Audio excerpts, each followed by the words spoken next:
Welcome to The Brito Podcast. Oke ya, selamat pagi, selamat siang, selamat sore, dan selamat malam semuanya dimanapun kalian berada. Selamat datang kembali di The Brito Podcast di episode ketiga. Saya Muhammad Alif Ramadana. Dan saya Rafael Narendra Prabawa. Nah, pada kesempatan kali ini kita masih mau bahas hal-hal atau sesuatu yang masih menjadi keunikan tersendiri nih atau ciri khas dari JB. Nah, kali ini kita bersama dua narasumber yaitu Iko dan juga Pak Nova nih. Waduh, ini kayaknya asik nih. Emang pada episode kali ini emang kita mau bahas apa sih, Ren? Kok kayak yang dibawa ini ciri khas lagi nih. Apa sih yang bakal kita bicarakan? Nah, kalau kemarin kan kita udah bahas tentang kebebasan nih. Kali ini kita mau membahas tentang solidaritas yang ada di JB nih. Nah, pada kesempatan kali ini kita mau ngangkat tema gak kompak sama dengan gak keren nih.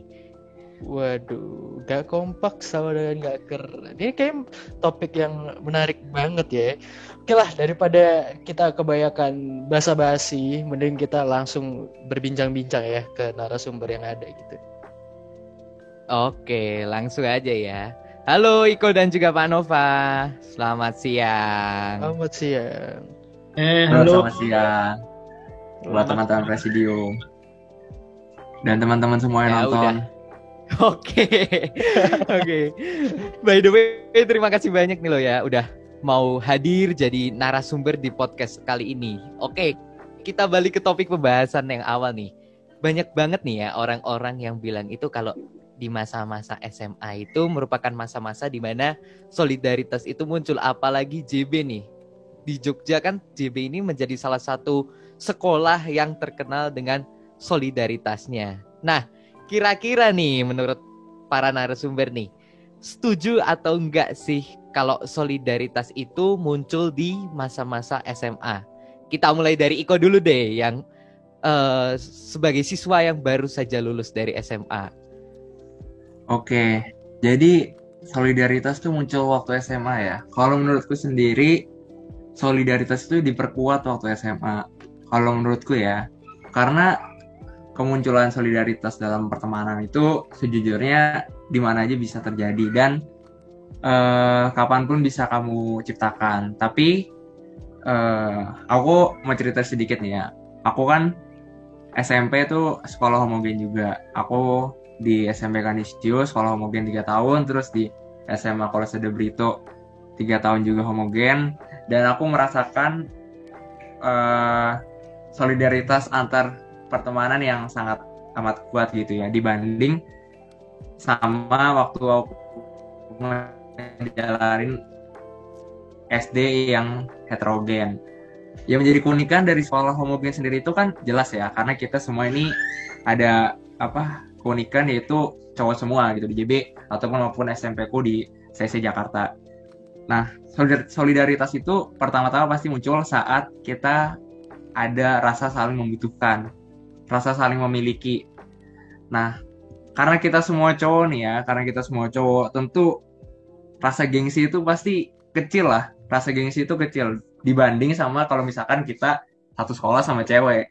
Nah, kayak misalkan waktu SD gitu ya, atau waktu SMA gini, aku punya teman yang sekolahnya heterogen ya, mereka bilang kalau misalkan sekolah campur tuh ya ada gengsi antara satu sama lain, antara perempuan dan laki-laki. Nah, ada gengsi untuk berekspresi, ada keterbatasan yang harus menghargai perbedaan yang ada di situ. Tapi kita di JB ini ya, menurutku dikasih sebuah kesempatan untuk mengekspresikan diri, untuk mengungkapkan rasa solidaritas yang sangat amat kuat dengan satu sama lain tanpa terkecuali. Nah, kalau misalkan dari aku sendiri, solidaritas itu tambah kuat saat kalian udah saling mengenal satu sama lain. Mungkin waktu awal-awal nih ya, waktu MPLS atau inisiasi waktu zamanku, tentu itu solidaritasnya mungkin masih kelihatan dari SMP yang sama, teman-teman SMP yang sama ngumpulnya bareng-bareng doang. Terus aku mulai, karena aku sendiri kan dari SMP yang kesini, jadi aku nggak punya temen kecuali kakak kelas. Nah, jadi aku mulai merasa bahwa aku harus mulai mencari sebuah circle pertemanan atau sebuah sekumpulan teman lah untuk membantuku selama 3 tahun di SMA ini. Nah, untuk saling membantu. Nah, tentu membangun itu tidaklah mudah karena kita tahu ya di JB itu banyak banget latar belakangnya dari suku, agama, ras, dan lain-lainnya. Nah, itu kadang-kadang ngebuat aku jadi kadang harus tahu batasan-batasan yang antara bercanda sama serius karena ada juga teman-teman dari misalkan dari perbedaan golongan lain yang kadang merasa singgung kalau misalkan kita bercandanya seperti itu. Tapi juga ada yang kalau kita bercanda malah kita mempererat solidaritas kita, malah mempererat persahabatan dan persaudaraan kita satu sama lain. Jadi menurutku solidaritas itu gak cuma muncul di SMA, tapi aku ngerasa banget kalau misalkan solidaritas di SMA ini diperkuat lagi oleh perbedaan-perbedaan yang ada satu sama lain untuk mencapai sebuah tujuan bersama di dalam pertemanan itu sendiri. Itu kalau dari aku. Gila sih, gila. Ternyata pendapat dari orang-orang yang baru lulus SMA tuh gitu ya. Pendapatnya tuh, wah, cemerlang bro. Oke, kalau tadi kata Iko kan yang namanya solidaritas itu bisa muncul di mana saja asal kita bisa bangun hubungan yang baik dengan sesama gitu. Dan kalau di SMA itu malah hanya lebih diperkuat lagi. Nah, kalau menurut Pak Nova sendiri bagaimana nih Pak? Setuju nggak sih kalau solidaritas itu muncul di masa-masa SMA? Oke, ya terima kasih atas solidaritas itu sebenarnya satu sistem tata nilai yang dibentuk dari orang tua pada menurut saya solidaritas itu muncul ketika anak itu mulai bertumbuh dari lingkungan keluarga. Nah, dalam perkembangan berikutnya setiap manusia, setiap individu pasti akan tumbuh ya, tumbuh kemudian masuk ke SD, tumbuh masuk ke SMP, tumbuh ke masuk SMA. Bentuk-bentuk solidaritas yang muncul setiap fase atau setiap terminal itu pun berbeda. Nah, maka tadi kalau Iko menyebut SMA itu adalah masa penguatan, nah bisa jadi nanti pasca SMA penguatan lagi pada masa kuliah. Nah, artinya solidaritas itu muncul itu di beberapa sektor, tidak hanya sebatas mulai munculnya zaman SMA. Jadi setiap terminal-terminal itu bisa menjadi penguat bentuk-bentuk solidaritas bergantung dengan konteks di mana manusia atau individu itu merasakan dinamika yang ada di sekelilingnya itu. Jadi jika dikontekskan ya solidaritas yang muncul masa SMA ini, saya ketika SMA itu solidaritasnya itu agak solidaritas yang bisa saya katakan itu agak konyol gitu ya. Satu sepak bola, terus yang berikutnya geng-gengan gitulah. Jadi saya merasakan itu, tapi solidaritas yang saya muncul pada saat itu ketika ditinjau dengan konteks kekinian, maka solidaritas yang muncul pada SMA juga konyol. Artinya solidaritas itu kadangkala gitu ya dimaknai sebagai aspek yang menihilkan sisi-sisi positif, tapi hanya sebatas untuk mencapai tujuan, kemudian itu dianggap sebagai solidaritas. Sebagai contoh deh, anak-anak muda Jogja gitu ya, anak-anak muda Jogja sering dikatakan bersolidaritas untuk menyerang kelompok lain. Menyerang itu dianggap sebagai solidaritas. Padahal tidak, solidaritas itu dibangun atas dasar segmen yang positif karena ada sistem atau tata nilai yang sedang dikejar oleh kelompok masyarakat itu sendiri. Itu. Nah, kalau saya melihat di De Brito ini gitu ya, kalau kita bisa bayangkan De Brito itu mirip yang namanya Amerika Serikat, melting pot gitu ya.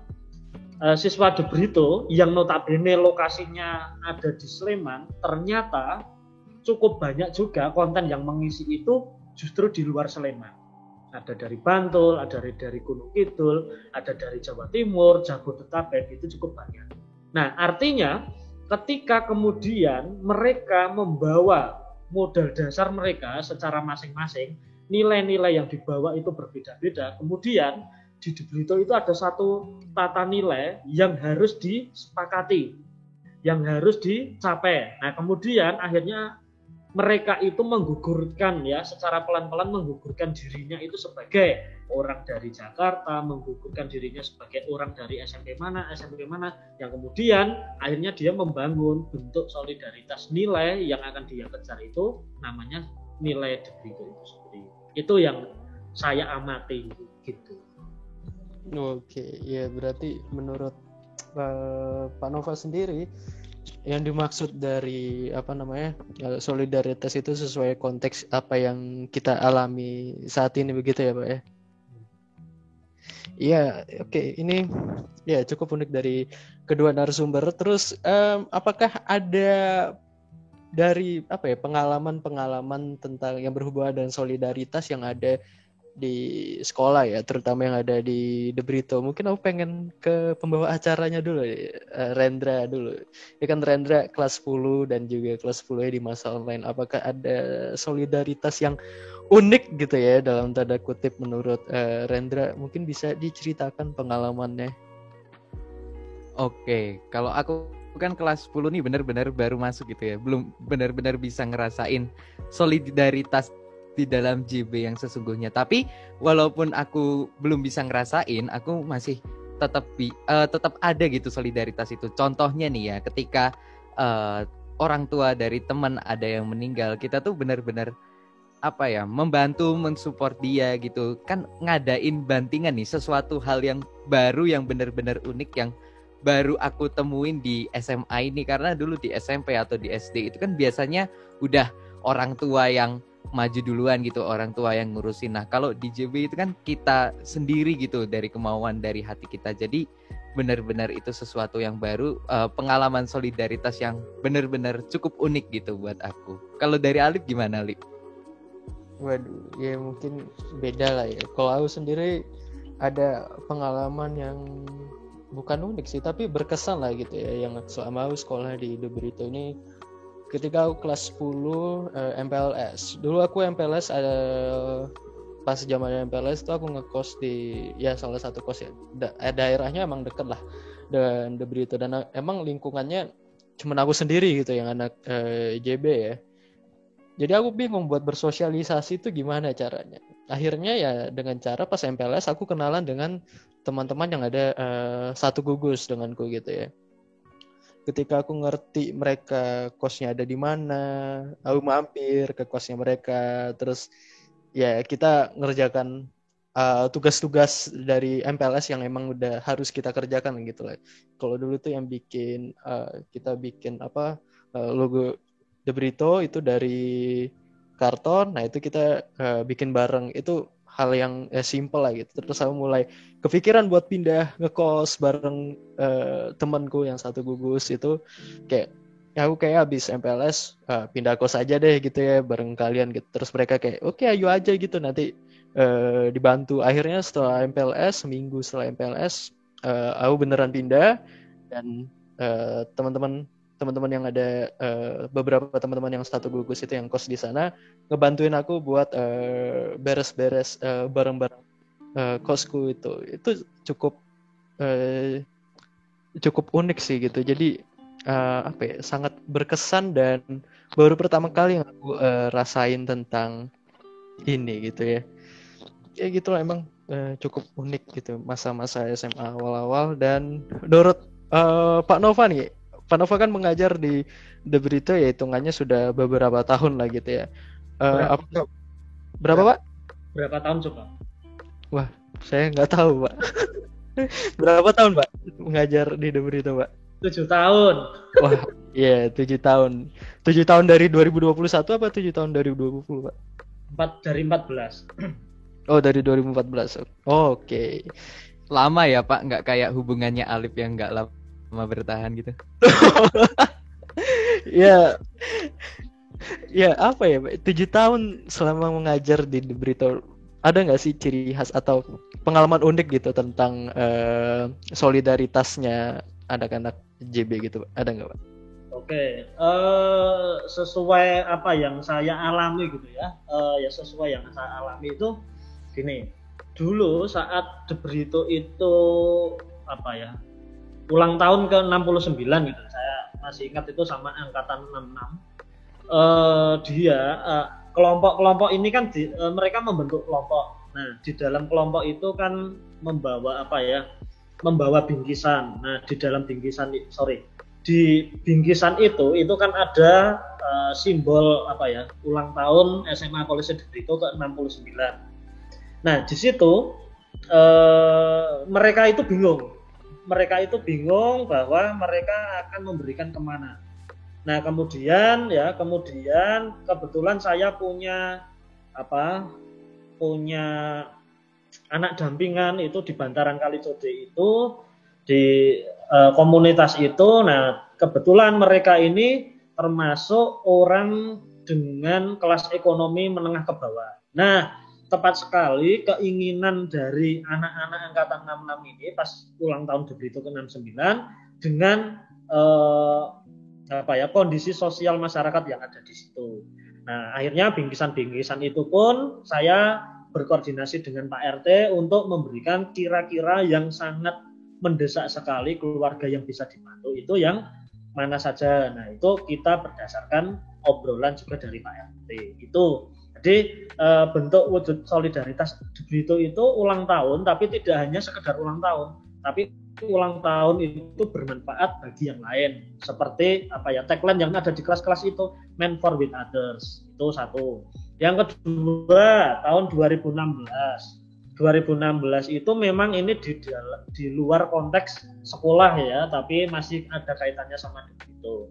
Alumni De Brito itu campuran gitu ya, dulu mengadakan sayembara, bukan sayembara sih, seperti kayak lelang itu. Nah, lelang ini untuk membantu pensiunan guru Pak Harjo gitu ya. Nah, melelang salah satu sepeda motornya Pak Harjo. Nah, duit dari hasil lelangan itu kemudian bisa membantu keluarganya Pak Harjo untuk kesejahteraan ekonomi. Ini menurut saya alumni lintas angkatan dengan membentuk ide kreatif semacam ini juga wujud dari solidaritas yang ada.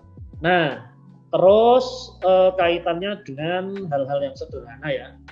Ketika kelas 10 kemudian kalian merasakan yang namanya LKTD. Mungkin Naren itu belum merasakan, besok baru merasakan. Dulu kan ada kelompok-kelompok yang berjalan sekian puluh kilo, ada yang kakinya bengkak, mungkin ada Iko itu sudah gosong karena terkena matahari beberapa hari. Di dalam sebuah kelompok itu ya kan harus ada prinsip kebersamaan. Jadi harus ada nilai dan norma yang berlaku untuk mencapai sebuah tujuan itu. Nah, setiap kelompok yang kemudian berhasil sampai kepada lokasi itu tidak lepas dari yang namanya prinsip solidaritas. Karena tanpa adanya kompromi, tanpa adanya pembangunan solidaritas yang kuat di dalam kelompok untuk mencapai sebuah tujuan yang baik, pasti ada yang tidak sampai kepada lokasi itu. Jadi pengalaman-pengalaman itu yang menurut saya itu menarik kaitannya dengan yang namanya selama saya mengajar di De Brito. Begitu Alif dan Naren. Nah, ini unik ya. Berarti solidaritas tuh gak cuman ada ketika masih menjadi status siswa di De Brito ya, tapi juga pas sudah jadi alumni dan solidaritasnya masih tetap kerasa gitu ya. Mau satu angkatan ataupun lintas angkatan juga tetap kepegang gitu solidaritasnya. Ini cukup unik dan harus kita terapkan juga gitu ya solidaritasnya mau sampai kita menjadi alumni gitu ya. Ini keren sekali gitu. Dan Iko sendiri apakah ada pengalaman juga gitu untuk yang sama tentang pengalaman solidaritas gitu? Bisa cerita? Kalau aku sendiri sih ada ya tentu pengalaman tersendiri untuk bicarain tentang solidaritas. Tapi aku ambil dari apa ya, dari pengalaman umum yang biasa dirasain sama anak JB. Karena solidaritas itu menurutku bisa sampai sesederhana kalau kita ngelewatin kakak kelas atau kita mau pamit pulang sama teman angkatan atau sama adik angkatan, kita ngomong seiya terus dibalas hati. Nah itu menurutku sebuah solidaritas yang sederhana dan menurutku budaya juga yang bagus dari The Brito sendiri, karena itu mengingatkan kita bahwa antara kakak kelas sama adik kelas tuh ternyata gak banyak juga gapnya. Jadi gapnya ya gak gede-gede banget, walaupun mungkin ada beberapa yang masih memakai gap-gap itu untuk sebuah status-status sosial atau yang lainnya. Tapi yang aku rasakan sendiri, aku gak ngerasain ada gap-gap itu antara kakak kelas, antara sama di kelas, dan ya kita bisa ngebaur gitu satu sama lain. Kayak misalkan waktu supporteran, waktu JB Mania, waktu mendukung tim basket ya di DBL, ya itu nggak kelihatan gitu siapa alumni, siapa adik kelas, siapa kakak kelas, siapa teman angkatan. Ya kita di sana ngebawa nama The Brito gitu. Kita ngedukung teman-teman kita yang lagi bertanding dengan sekuat tenaga, dengan maksimal lah, supaya teman-teman juga mentalnya yang lagi bertanding juga ke bawah gitu. Terus euforianya. Nah, hal-hal sederhana seperti itu sih yang aku ngerasain jadi ciri khas tersendiri gitu di sekolah ini. Terus kalau misalkan ngomong ke pengalaman pribadi ya, tentu banyak, tapi yang paling berkesan ya waktu LKTD. Karena kayaknya nggak tahu ya ada sekolah lain atau enggak yang waktu kelas 10 SMA udah harus jalan kaki, gendong tas yang beratnya berapa kilo gitu, terus sama teman-teman yang notabene kita belum terlalu kenal satu sama lain, dijadikan satu dalam kelompok, cuman bonding chemistry beberapa hari atau beberapa minggu, dan harus jadi satu kelompok dalam beberapa hari. Nah itu menurutku jadi sebuah tantangan tersendiri gitu, karena ya benar tadi kata Pak Nova, kita tuh jalan berapa puluh kilo, itu tuh nggak mudah gitu buat kita yang masih SMA. Terus juga kita nggak tahu latar belakang fisik teman-teman kita tuh seperti apa gitu. Ada yang sering olahraga, ada yang udah nggak olahraga, ada yang paru-parunya ngap-ngapan.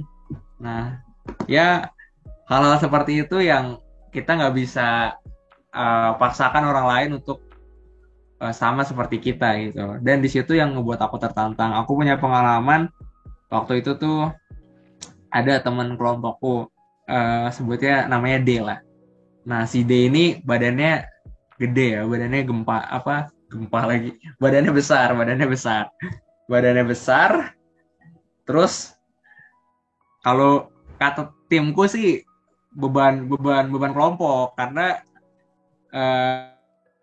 banyak ngeluh waktu di jalan.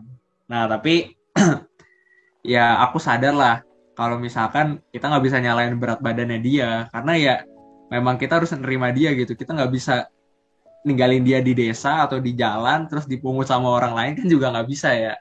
Kita kan di sana kan memulai sebagai sebuah kelompok dan harus berakhir juga sebagai sebuah kelompok gitu. Menurutku itu menjadi sebuah pelajaran gitu. Walaupun kita nggak datang ya pertama-tama banget, tapi kita juga nggak datang terakhir-terakhir banget.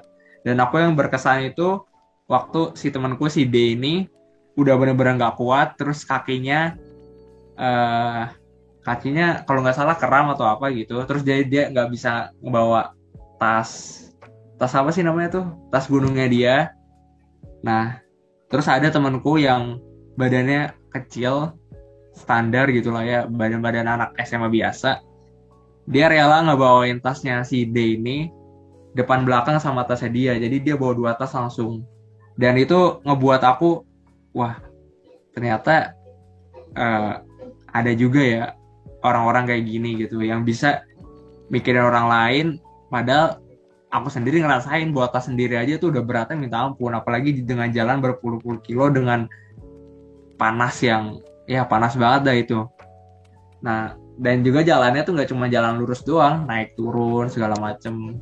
Dan aku ngerasain, wah ternyata masih ada ya orang-orang kayak gini gitu. Aku kira karena aku latar belakangnya ada di Jakarta ya, aku ngerasa individualisme di Jakarta tuh ya kenceng banget. Bener tadi kata Panova, kita pasti ngebawa nilai-nilai dari asal kita gitu. Aku ngerasa kayak di Jakarta ya kita lebih mikirin diri kita sendiri dulu lah. Kalau kita nggak bisa survive sama diri kita sendiri, gimana kita mau nolongin orang lain gitu. Dan ya waktu kelas 10 itu aku ngerasain kayak aduh ini berat banget, aku sendiri aja belum tentu kuat gitu, masa aku harus nolongin dia gitu. Tapi ternyata ada temanku yang ngelepas egonya dia terus mau nolongin temanku, dan itu aku ngerasa sih solidaritas.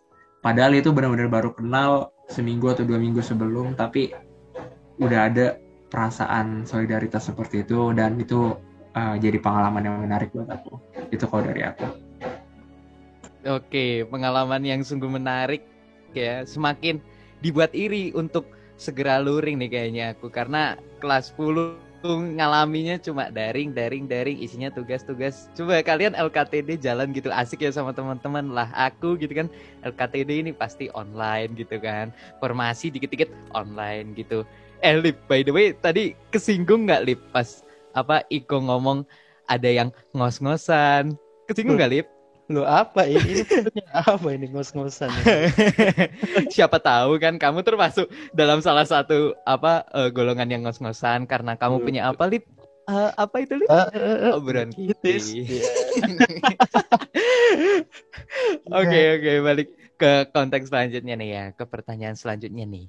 Jika ada mesin waktu yang dibuat nih sehingga bisa mengulang waktu, ya sih ya namanya mesin waktu pasti bisa mengulang waktu.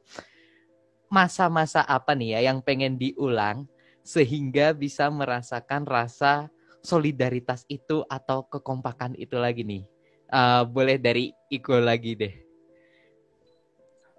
Kalau dari aku ya, jujur kalau ada mesin waktu, aku nggak pengen cuma ada mesin waktu sih. Kalau ada mesin waktu yang bisa ngilangin corona, aku lebih setuju itu. Karena aku ngerasain banget ya, kelas 12 itu tuh jadi masa-masa euforia terakhirnya gitu buat jadi masa-masa anak SMA. Tapi yang kita rasain sebagai anak kelas 12 itu kan ya, kita harusnya bisa ngeliatin nih adik-adik kelas kita nih, mana nih yang culun-culun, mana nih yang udah sosok jagoan gitu kan, kelihatan kan. Nah, terus mana nih yang yang jago main basket, yang jago main bola, atau kelihatan lah itu semua, atau anak-anak yang berprestasi gitu, bisa ngelihat gitu kan. Nah, tapi selain itu juga kita juga bisa tambah dekat sama teman-teman angkatan sendiri. Nah, tapi sayangnya ya gara-gara corona ini kelas 12 kita vibes-nya ya online doang gitu. Itu benar-benar ya mau disesali, tapi seperti apa gitu udah terjadi juga kan. Dan ya mungkin jadi pengalaman tersendiri gitu buat cerita ke anak cucu nanti waktu udah gede gitu. Pengalaman SMA-nya penuh dengan corona gitu kan, tapi bisa survive karena ada jutaan orang yang nggak bisa survive gitu, masih bersyukur. Tapi ya kalau jujur boleh ngambil mesin waktu, pengen ambil waktu-waktu masa kelas 12, karena ya siapa sih yang nggak mau gitu kelas 12 ya gitu kan, punya teman yang banyak, kalau lulusannya bisa bareng-bareng, walaupun kemarin sempet ke sekolah ya, tapi tetap beda vibes-nya, tetap beda di saat kalian tuh sama teman-teman satu angkatan yang full, kalian bisa benar-benar ngelihat wajah teman-teman semua senang gitu atas kelulusan mereka, terus juga bisa wisuda bareng orang tua. Ya itu bakal jadi hal yang lebih menyenangkan sih dan lebih berkesan. Terus juga mungkin kalau mau diulang ya, aku nggak ada penyesalan sih selama SMA ini, kecuali ya gara-gara pandemi itu. Tapi seenggaknya 3 tahun di SMA itu udah cukup berarti bagi aku, udah ngasih banyak pengalaman dari teman-temannya, dari guru-gurunya. Dan ya semoga nilai-nilai itu bisa dibawa terus sama teman-teman yang baru lulus ini, atau buat kalian semua nih yang masih jadi siswa ya bisa dipegang terus nilainya. Aku ngerti sih kayaknya kalau daring itu sendiri berat untuk memupuk solidaritas satu sama lain. Karena aku sendiri ngerasain di kelasku ya solidaritas tuh kadang malah terbentuknya cuman ya transaksional gitu, cuman ada tugas apa nih besok, terus yang jawab juga cuma berapa orang. Susah untuk buat solidaritas yang benar-benar orisinil gitu, benar-benar otentik dari kita, yang benar-benar atas kebutuhan satu sama lain, benar-benar atas rasa saling memiliki di masa pandemi. Aku akuin susah, tapi ya itulah, kita harus belajar terbiasa dengan itu semua dan harus bersyukur juga. Gitu sih kalau dari aku. Oke nih, buat teman-teman JB kelas 10 nih ya. Iko nih, lihatlah Iko.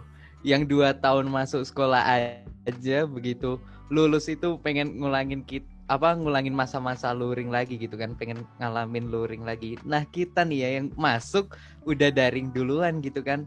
Nah, apalagi kita udah kebelet pengen luring, tapi ya mau gimana lagi sih, emang kondisi pandemi ini kan nggak bisa cepet hilang gitu, kita tetap harus sabar gitu. Oke, kalau Pak Nova sendiri gimana nih? Kalau ada mesin waktu, mau ngulangin masa-masa apa sih biar bisa ngerasain solidaritas atau kekompakan? Oke, kalau saya itu merasa ini ya, masa-masa kuliah gitu kan. Karena kalau SMA itu kan saya biasa aja, SMA-nya itu saya merasakan biasa aja, cuma kalau masa kuliah itu bisa diulang, yaitu menurut saya menarik karena gini, SMA itu kenapa saya merasa tantangannya tidak terlalu banyak, karena konteks pada saat itu gitu ya, konteks pada saat itu kita itu memiliki cukup banyak keterbatasan. Satu, keterbatasan informasi, kedua, keterbatasan teknologi, yang ketiga, ini yang paling penting, keterbatasan ekonomi. Nah, konteks pada saat itu ini akhirnya menjadi penting, dan ya bisa saya katakan itu solidaritas yang terjadi pada SMA itu ya letupannya tidak terlalu banyak. Nah, tapi begitu saya pergi dari Wonosobo ke Jogja, kan saya kuliah di Sanata Dharma gitu ya. Nah, di situ mulai terpupuk, ternyata solidaritas itu terpupuk ketika kita sama-sama tinggal di luar zona nyaman kita. Nah, pada saat itulah, pada masa kuliah itulah saya bertemu dengan berbagai macam orang yang bukan berasal dari Jogja, dan akhirnya di situ mulai kita bersepakat membentuk solidaritas kecil. Sebagai contoh lah, ini saya merindukan saya membuat mie rebus bersama dengan teman-teman satu kontrakan. Yang satunya iuran mie rebus, satunya iuran telur, satunya iuran nasi ya. Itu menurut saya itu hal-hal konkret untuk mewujudkan keadilan sosial bagi seluruh rakyat Indonesia. Itu yang terjadi di kontrakan pada saat itu. Nah, artinya ini menurut saya menarik gitu ya. Nah, terus misalkan ya kalau saya itu nggak muluk-muluk sih sama corona. Ini sih pentingnya belajar di Debrito itu kaitannya sama konteks bahwa kalaupun corona itu tetap ada ya, corona dan beberapa tahun yang akan datang, ya akhirnya kita sebagai manusia selayaknya kita seperti Homo erectus, Meganthropus dan seterusnya itu, mereka kenapa kemudian bisa beradaptasi dari tahun ke tahun itu karena satu, saya yakin dia itu berdamai dengan situasi dirinya sendiri. Nah, perdamaian itu akhirnya yang membuat mereka itu ada, ya, membuat mereka itu ada sampai hari ini. Nah, artinya bahwa inilah kelebihan kenapa kemudian kita belajar di sekolah-sekolah polisi, khususnya di Debrito, kita belajar konteks bahwa solidaritas yang terbangun itu juga harus memahami konteks agar bisa mencapai tujuan yang lebih baik untuk yang lain. Itu Naren dan Alif. Oke, ini jadi bikin aku ingat ketika offline masih bareng teman-teman kos, belanja bareng, dan ya banyaklah kegiatan sama teman-teman kos itu, ya cukup seru dan semoga bisa terjadi lagi gitu ya. Nah, ini sebelum kita menutup podcast kali ini, apakah ada kata-kata atau pesan-pesan singkat untuk penonton tentang solidaritas? Mungkin dari Iko dulu bisa. Oke, terima kasih ya buat teman-teman Presidium udah ngasih waktunya di kesempatan ini buat sharing tentang solidaritas. Buat pesan-pesan buat teman-teman yang nonton, mungkin yang masih sekolah juga atau ada alumni juga, menurutku solidaritas itu bukan ditemuin, tapi solidaritas itu diciptakan. Karena kalau kita cuma nemuin solidaritas, kita susah untuk merasakan solidaritas itu terbentuknya seperti apa. Tapi kalau kita menciptakan solidaritas itu, percaya sama aku kalau misalkan kita punya rasa saling memiliki dalam solidaritas itu.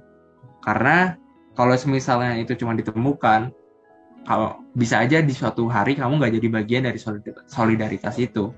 Tapi saat kamu menciptakan solidaritas itu bersama teman-teman kamu, bersama ya sahabat-sahabat kamu, percayalah, bahkan sampai suatu saat nanti kalian harus terpisah sama masa depan, pasti ada alasan-alasan untuk membuat kalian kembali dan ngerasain gitu solidaritas itu bakal kayak gimana. Ini aku udah ngerasa aja kalau misalkan ya nanti teman-temanku nih bakal berubah gitu, bakal ada yang datang, ada yang pergi. Kayak teman-temanku ada yang pindah ke luar Jogja, sedangkan aku masih di Jogja. Ada yang ke Malang, ada yang ke Bandung, ada yang ke Jabodetabek juga. Dan ya aku ngerasa gitu kalau misalkan kita nggak bisa maksain tujuan mereka untuk mencapai masa depannya mereka ya. Tapi kalau misalkan kita udah nyiptain solidaritas sama mereka, pasti nanti ada satu alasan di mana kita bisa ketemu lagi, kita bisa ngobrol lagi, kita bisa bercanda lagi. Dan ya untuk teman-teman semua, hargai waktulah saat kalian SMA, karena saat nanti kalian dipisahkan oleh masa depan, tentu bakal susah lagi buat nyatuin kalian semua gitu. Itu dari aku sih. Yes, Pak Nova. Gimana, Liv? Ini cerita tentang apa? Oh, enggak, ini kan sebelum kita mengakhiri episode kali ini, apakah Bapak ada kalimat atau pesan-pesan singkat gitu tentang solidaritas kepada penonton? Ya, menurut saya gini ya, satu sih pegangan yang harus kalian tekuni, terutama nanti entah itu yang sekarang masih kelas 10 ya, kelas 10, kelas 12, kelas 10, 11, 12 dan ataupun alumni bagaimanapun kalian itu diformasi dengan keutamaan yang ada di polisi ini. Kalau dulu ada 3C, 1L ya, ada 5C, 1L dan yang lain-lain, menurut saya itu yang harus diugemi. Karena apa? Karena kalau itu diugemi, dipegang betul, kemudian ketika kalian membantu orang lain, pasti kalian tidak akan membeda-bedakan. Artinya nilai-nilai yang universal itu yang ditekuni oleh polisi-polisi yang ada itu, silahkan itu dipegang sungguh. Kemudian ketika bersolidaritas ya jangan memilih-milih, karena kemurnian dari nilai itu adalah nilai kemanusiaan. Nah, dari nilai kemanusiaan maka kita menghargai ciptaan Tuhan, maka terwujudlah bahwa kita mengagungkan yang menciptakan itu sendiri. Nah, prinsip dasarnya adalah kita belajar untuk bersama-sama, karena dengan belajar bersama-sama akhirnya kita bisa memuliakan Tuhan yang Maha Esa. Itu saja dari saya. Terima kasih. Oke, siap, keren banget.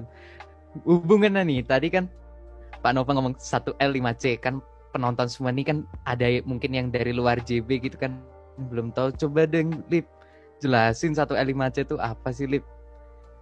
Kan penonton kita nih kan nggak cuma dari JB nih, pasti kan dari apa luar JB juga banyak nih Lip. Gimana Ya. Lip 1L 5C apa Lip?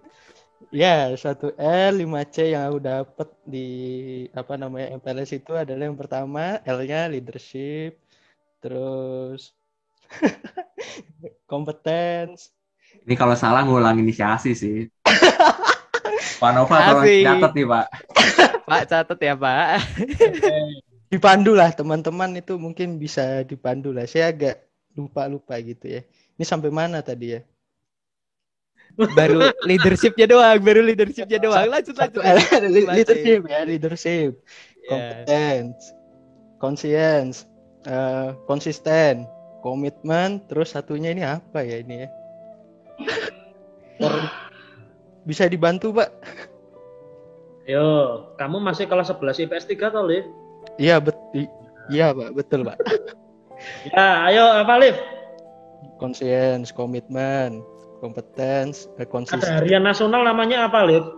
Kenapa, Pak? Harian nasional itu yang punyanya Yakob Utama namanya apa? Apalagi itu, Pak?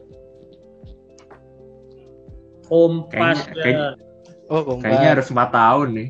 4 tahun kayaknya. 3 tahun coba. Ya. Pak, diturunin lagi. Biar pendalaman. Biar nilai didalemin harus 4 tahun sih. Kayak 3 tahun Iya. kurang. Kan kalau kata alumni itu 3 tahun kurang, 4 tahun matang. Ayo Lip, gimana Lip?